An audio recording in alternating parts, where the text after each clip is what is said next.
Como dice la canción, no juzgues al libro por su tapa, juzgalo por su contenido. Ya llega Diomedes para conversar sobre libros.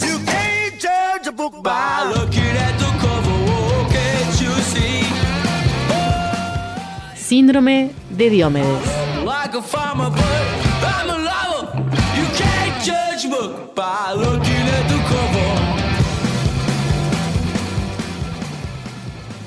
Les damos la bienvenida a una nueva edición de Síndrome de Diomedes, donde vamos a, en esta ocasión, seguir trabajando en la mesa de Uniradio junto a nuestro librero, Jorge. ¿Cómo andas, Jorge? Muy buenas, ¿cómo estás? Seguimos trabajando el concepto de identidad uruguaya, de identidad nacional, en un tercer episodio de este miniciclo.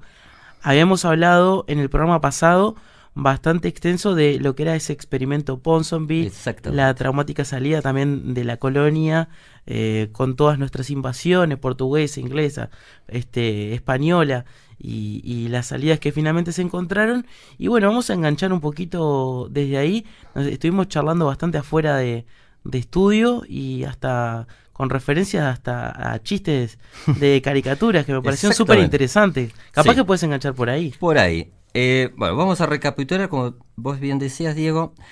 La otra vez estuvimos charlando del experimento Ponsonby, que básicamente implicó la formación de un Estado con muy endeble estructura, sin una nacionalidad definida, muchísimo menos una identidad. Uh-huh. Muy bien.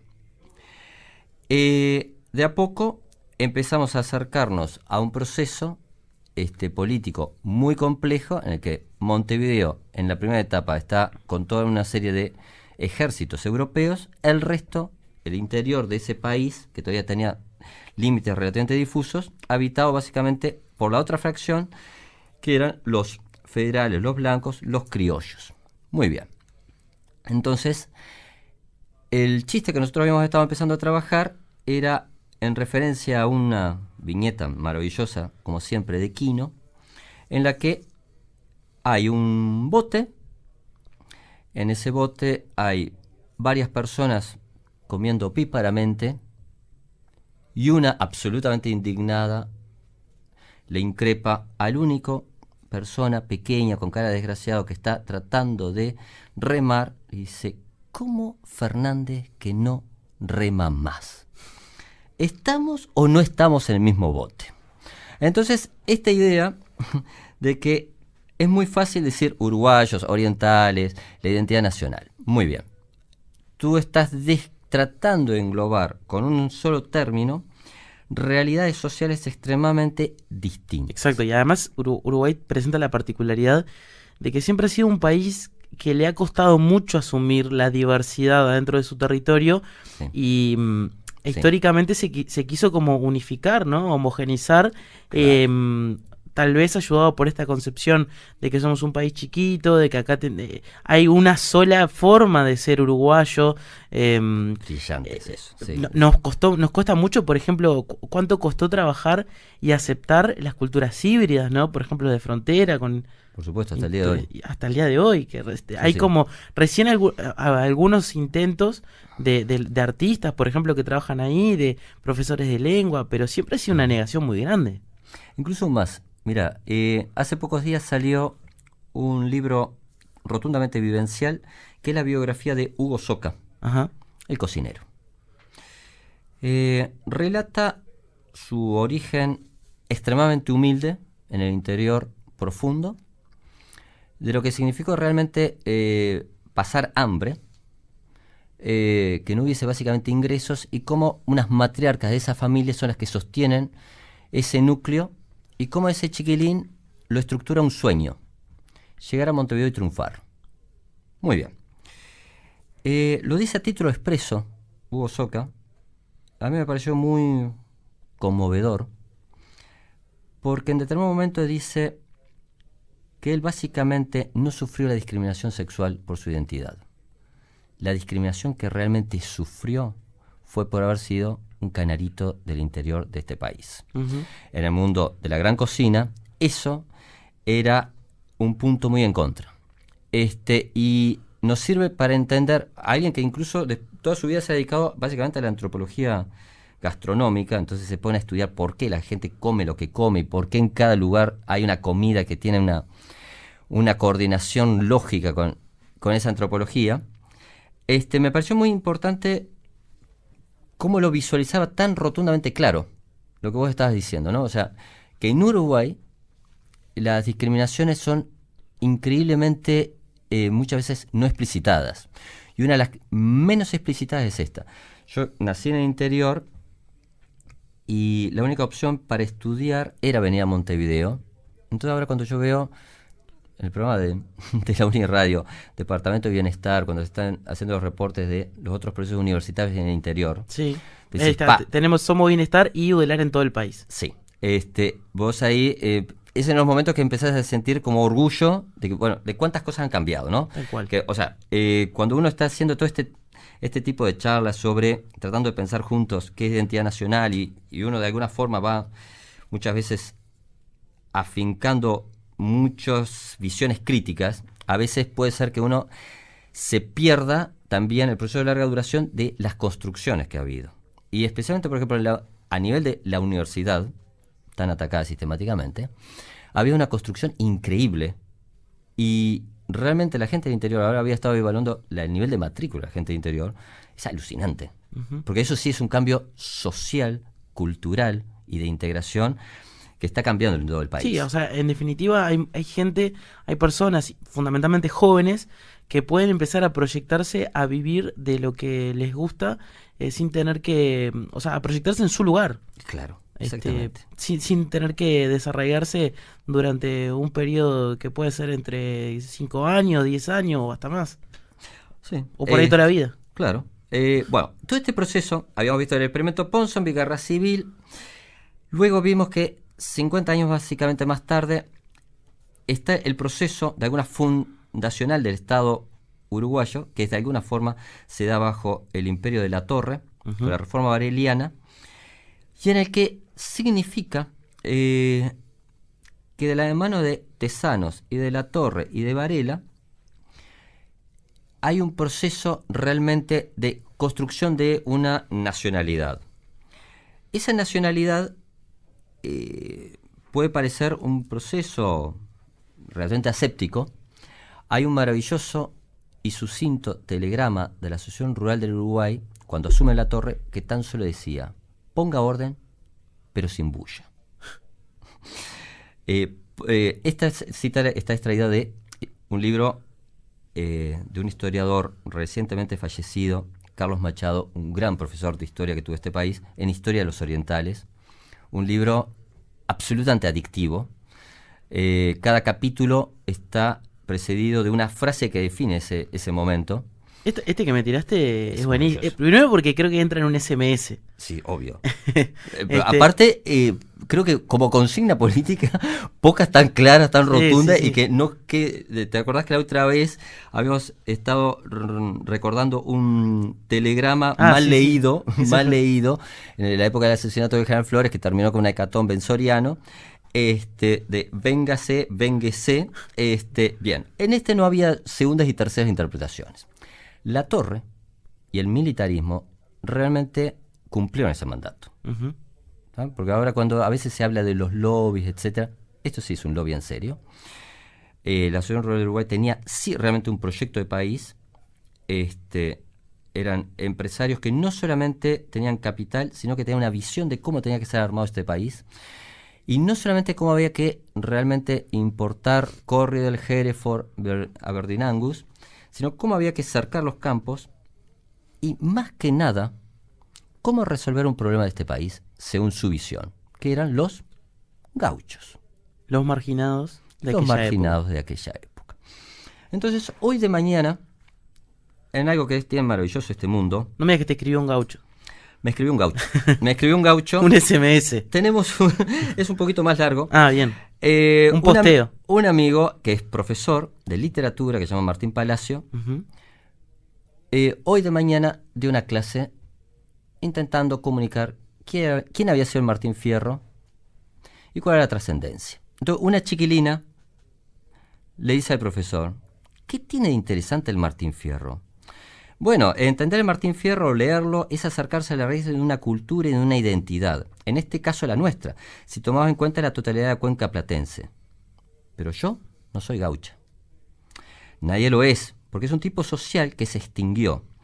Eso no quiere decir que no haya un legado en la culinaria, en ciertos registros lingüísticos, en nuestra forma de entender la historia o la realidad en la música. Me mira, casi inquisitorialmente. Mis respuestas no la convencen y está bien. Insiste. ¿Y por qué tendría que interesarme un gaucho si es algo que no existe? Es una pregunta maravillosa de una alumna. Ujú. Porque a lo mejor podemos comprender algunos procesos sociales. Por ejemplo, la diferencia entre ley y justicia. La forma de exclusión social, el despojo. ¿Pero cómo? ¿Al gaucho lo excluían? El gaucho era el ñeri del siglo XIX. Silencio total en la clase. Aunque se pongan a hacer rayas o juguetear con el teclado de sus celulares, sé que me están escuchando con atención. Estoy en un liceo de contexto crítico. Un porcentaje alto de los estudiantes a mi cargo son considerados, o se consideran, ñeris. No entiendo, en todas las fiestas patrias al gaucho se lo homenajea, incluso los más ricos se visten de gaucho. Tal cual. Así como hay quien dice que el mejor ñeri es el ñeri muerto, no faltó quien dijera antes que el mejor gaucho es el gaucho muerto.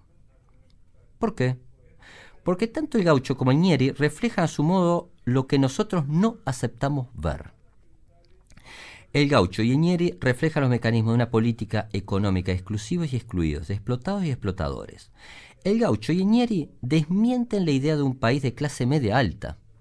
Desmienten la idea de un país blanco que se siente un apéndice de Europa.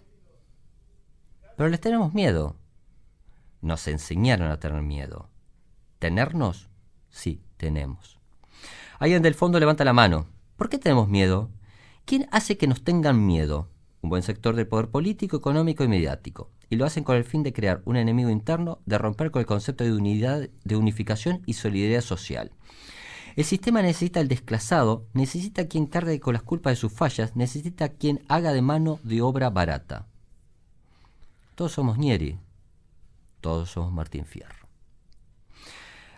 A mí este profesor, la verdad que me deslumbró, a mí me hubiese realmente emocionado haber podido tener la experiencia de tener un profesor de literatura así. No, y eso sí que es vincular la historia con Esto es vincular un montón de cosas. Sí, sí. La cita de alguna forma difusa es de Sarmiento. Sarmiento, una de sus órdenes en la correspondencia, decía a título expreso: no ahorren la sangre de los gauchos. No sirve ni para regar la pampa. O sea, había, cuando uno piensa en el siglo XIX, toda la famosa cultura bárbara tan bestial, etcétera, está armada sobre etnocidios y genocidios sistematizados. Tal cual. Que a uno le cuesta imaginarse la brutalidad que tuvo eso. El hecho concreto es que los gauchos prácticamente desaparecen como gauchos, quedan básicamente los peones de estancia.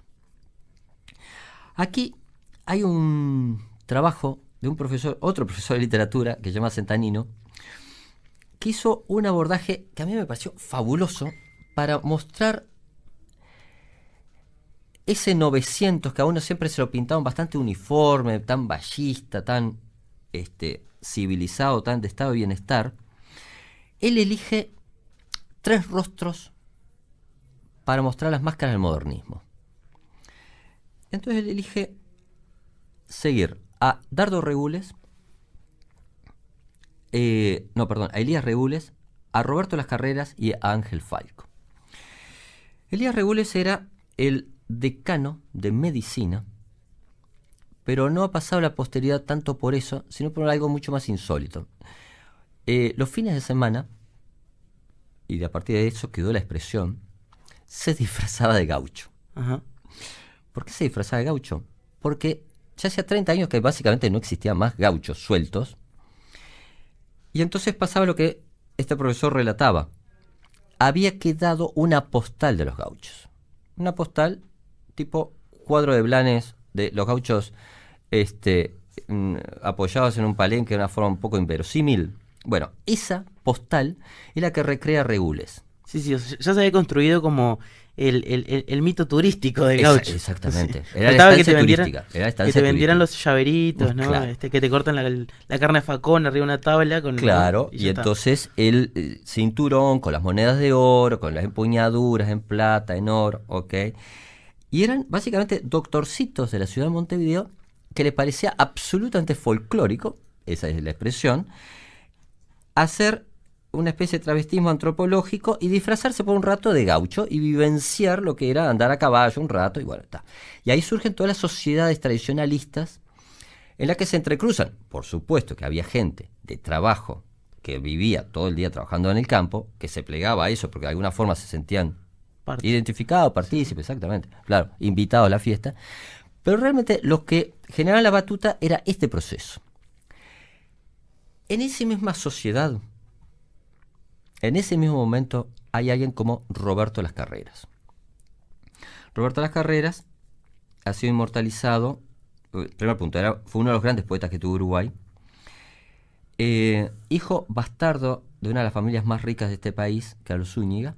De vida disipada. De vida disipada. Por decirlo de una forma elegante. Ahí está. Hay un maravilloso libro que se llama El bastardo de Carlos María Domínguez. Hay otro de Mercedes Vigil, que obviamente no tiene el vuelo. Sí, bueno, está. Que de hecho lo ha popularizado mucho más, porque de alguna forma estuvo centrado mucho más en la figura de la madre, entonces Clara la Loca.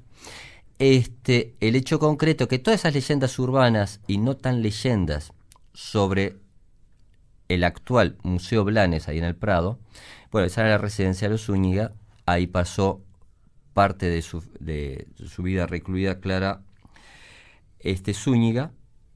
Roberto Las Carreras tuvo una vida fulgurante, era el gran amigo de Julio Reisig.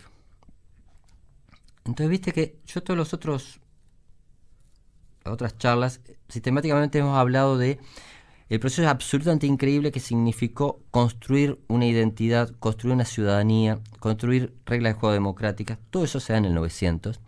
Y de alguna forma, si a un uruguayo le decís, ¿qué Uruguay? Bueno, factiblemente te diga, o el de los años 50 o el de los años 900. Bueno, hoy de mañana, cuando estábamos charlando sobre este programa, empezamos a hacer un chiste que era que había que tener cuidado si uno se compraba un ticket en la máquina del tiempo, qué década elegía, porque factiblemente uno podía caer en un pequeño error histórico.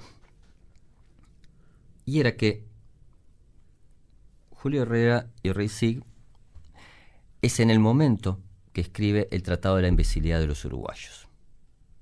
Dura. Sí. Que Roberto Las Carreras decía las tolderías del tonto video. Hay un libro maravilloso, muy ameno, que es el de Milton Esquinca, Boulevard Sarandí, que hace un montón de años eran como 5 tomitos, ahora en edición en un solo tomo, que te va pintando a partir de anecdotarios todas estas cosas y te va mostrando una sociedad absolutamente clasista, absolutamente asignada por la represión sexual, en el que hay una pequeña élite absolutamente europeizada, pero hasta el paroxismo. Entonces, Roberto Las Carreras, Reisig se vestían como dandis parisinos en calles apenas empedradas, con básicamente sin saneamiento, en términos reales. Entonces era una contradicción absolutamente galopante todo el hecho que coexistiesen esas personas. Centanino seguía buscando otro rostro para pintar esa época y lo elige en Ángel Falco, un poeta casi desconocido hoy en día, que en su momento tuvo un impacto absolutamente increíble porque fue el gran poeta anarquista de aquella época. De la misma forma que uno va pintando esa sociedad en la que se construyen sectores medios, de que los obreros están empezando a conseguir las 8 horas, etc. Eso es un proceso absolutamente contradictorio. Suficientemente contradictorio para que en esas huelgas hubiese no un muerto, sino varios muertos, porque todas esas construcciones no fueron un mero regalo de don Pepe, que había vuelto de Europa y dijo, qué buenas ideas que tuve, vamos a darle 8 horas y estamos todo el mundo feliz y vamos a asegurar determinado tipo de salarios y estamos todo el mundo feliz y todo el mundo de acuerdo. No. Hubo una enorme alarma social de un lado de los sectores de las clases altas, pero por el otro lado realmente existían un montón de sectores, básicamente anarquistas en aquel contexto, que obviamente veían todo eso como meras dádivas pequeño burguesas absolutamente insuficientes. Entonces hay una página muy interesante, que hay una manifestación muy grande, que van a la casa de don Pepe Valle, y el orador es un poeta, y es Ángel Falco, que se sube arriba de un árbol para gritarle a don Pepe todas las demandas del pueblo. Y Valle sale y abre el balcón y se manda un discurso en el que esa manifestación tiene todo el apoyo del gobierno siempre y cuando respetaran la legalidad de cómo se había que hacer una manifestación. En ese contexto era el ministro del Interior, era Baltasar Brum. Sigue habiendo muertos. Ahí hay, por ejemplo, una huelga que yo prácticamente desconocía, que era de los canillitas. Los canillitas hoy es un concepto absolutamente... Sí, desapareció. Desapareció. Está ahí el monumento de los canillitas en la esquina del BPS. Sí. Eduardo Acevedo y Colonia. Sí. Que básicamente es un niño. Sí. Bien. Porque era la realidad, ¿no? Era la realidad. El trabajo infantil principalmente. Claro. Pero un trabajo infantil, ¿viste cuando muchas veces alegremente la gente dice, no, porque el sindicato canillitas, estructura mafiosa, etcétera, Sí, ¿verdad? Y empiezan toda una serie de adjetivaciones negativas. Vamos a mostrar de que parte de la identidad nacional se construyó en que muchas familias compraban varios diarios. Los diarios eran el mecanismo de comunicación de aquella época. Los diarios los compraba el canillita, pagaba por adelantado, Claro. pero no tenía devolución. O sea, si no los lograba vender, Tenía que calcular muy bien. tenía que calcular muy bien. Entonces, muchas veces lo que acontecía es que el canillita, que es un niño, terminaba mal vendiendo los diarios al final de la jornada para al menos rescatar algo del dinero para poder volver al otro día, volver a comprar diarios. A ver si tenía mejor suerte. Exactamente. Entonces alguien que se llama Troitiño un día ve eso y lo increpa al chiquilín que estaba haciendo eso. Le dice, no podés hacer eso, esto tiene que tener una solución. Y entonces empieza una larga lucha a dos puntas. Uno, conseguir el derecho de devolución de los diarios, que de alguna forma el capitalista, que era el que sacaba el diario, se hacía responsable de cuánto se imprimía. Y dos, de que esos trabajadores tuvieran derecho a un día de descanso en el mes. A mí me sorprendió que el principal abanderado en contra de ese planteo, obviamente, fue el diario que vendía más en aquella época, que era el diario El Día. Claro. El hecho concreto que, bueno, luego de un fallecimiento, etcétera, los canillitas son derrotados, pero años más tarde logran eso, y por eso Troitiño es un héroe para los canillitas, y por eso hubo una caja de jubilación, caja de ahorro mutuo, etcétera, con mucha influencia italiana, anarquista, un proceso socialmente muy interesante. Pero todo esto es para irte mostrando de que ese 900 tenía caras mucho más complicadas y sórdidas de lo que uno habitualmente piensa. Sí, y además, pues es que vinculándolo con algo que vimos en episodios anteriores, parece haber una conexión en esto de la construcción de la identidad, en que siempre es como agarrando retazos de cosas que ya desaparecieron. Hay como un elemento en común en eso. Ejemplo, Artigas, cuando se lo elige como prócer, ya no estaba para contar la historia y para negarse ese ribete. Sí. Exacto. Con esto de los gauchos lo mismo. Todos nos poníamos, todos se ponían, digo, el disfraz de gaucho, qué grande los gauchos. Se lo adoptó como un elemento identitario cuando tampoco ya quedaba más gaucho. Perdón, ¿sabías un dato más fulgurante? Sí. El monumento al gaucho, yo siempre había dado por acostado y sentado de que era una obra de la administración pública, del Estado uruguayo. No. Eso es un monumento diseñado y pagado por la Asociación Rural del Uruguay, la misma que había mandado el telegrama. Claro. Lo cual es muy interesante. Sí, sí.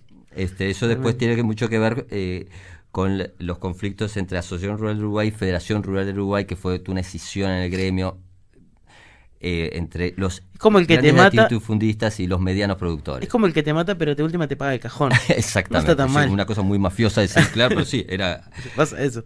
Sí. Pero bueno, el hecho concreto es que en esos momentos, en el 900, todo este proceso tan contradictorio, es cuando César Aguiar, en un libro que se llama Uruguay, País de Migración, data algo que el primer día que yo lo leí, yo dije, no, esto tiene que haber un error, no puede ser así. Y obviamente, por supuesto que es así. Nosotros habitualmente en la mitología, nosotros somos un país abierto a los inmigrantes, que venían oleadas de inmigrantes y que inmediatamente prosperaban y que inmediatamente eran felices y que la siguiente generación eran mucho más uruguayos que todos los uruguayos y que les iba extremadamente bien, y ahí teníamos a Talvi, bueno, todo ese tipo de cosas que uno escucha hasta el hartazgo. El imaginario. Ahí está. Hay un pequeño gran dato que se nos escapa habitualmente, que es que Uruguay, por supuesto que era un país receptor de inmigrantes, pero antes que nada era un país que se definía por ya, al principio del 900, estar expulsando gente. Ya teníamos fuga de cerebros. Sí. En esa época. Bueno, exactamente a eso, hoy justo estábamos charlando de ese tema. Entonces, casualidad, no casualidad, si vos pensás, Florencio Sánchez, Rodó, Quiroga, Gardel, se terminaron realizando, pero también falleciendo en el exterior de este país. La salida era obligada.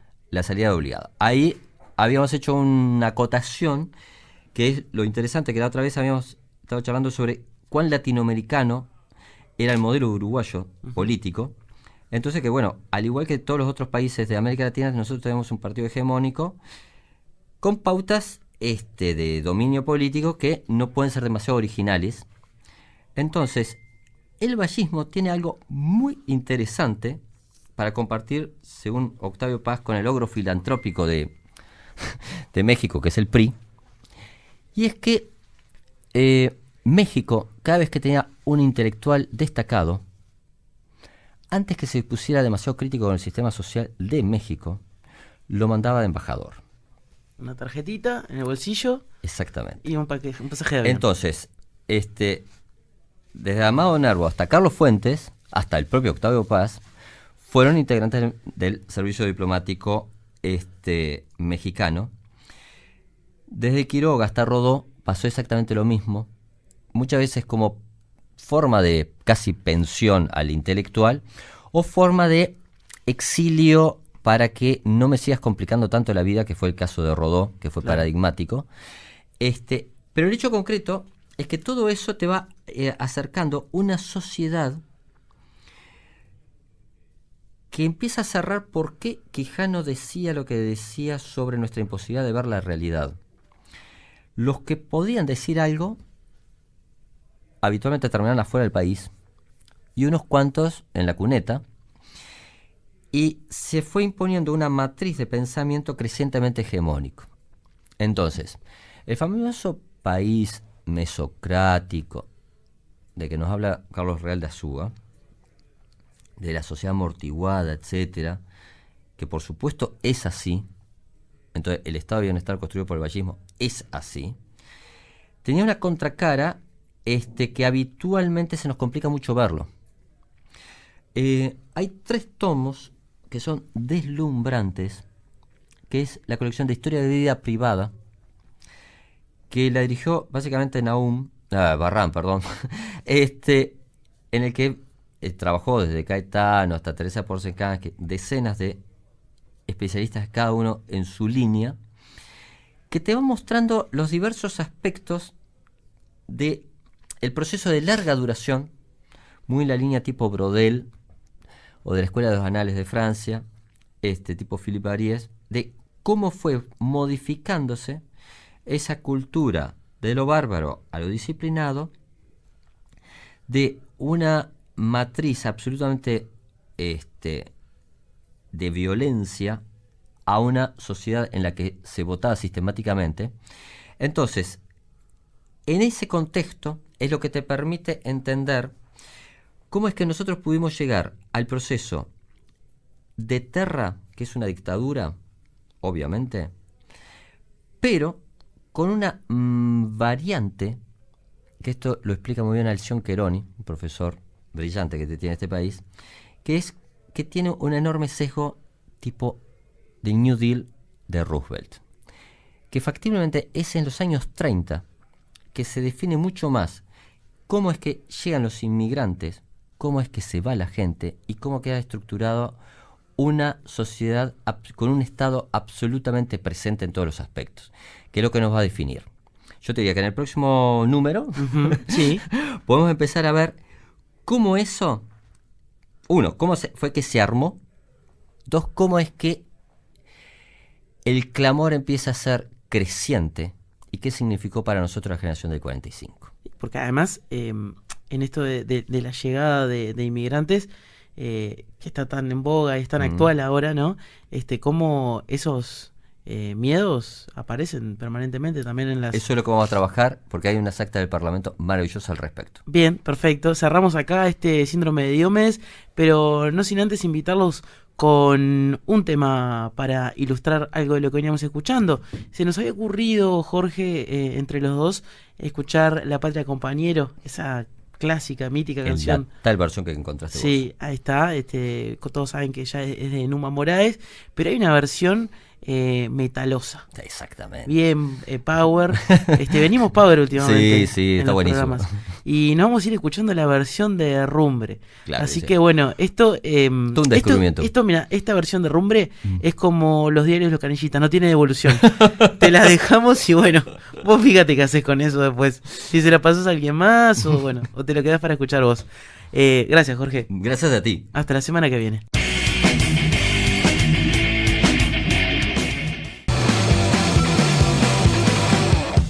Síndrome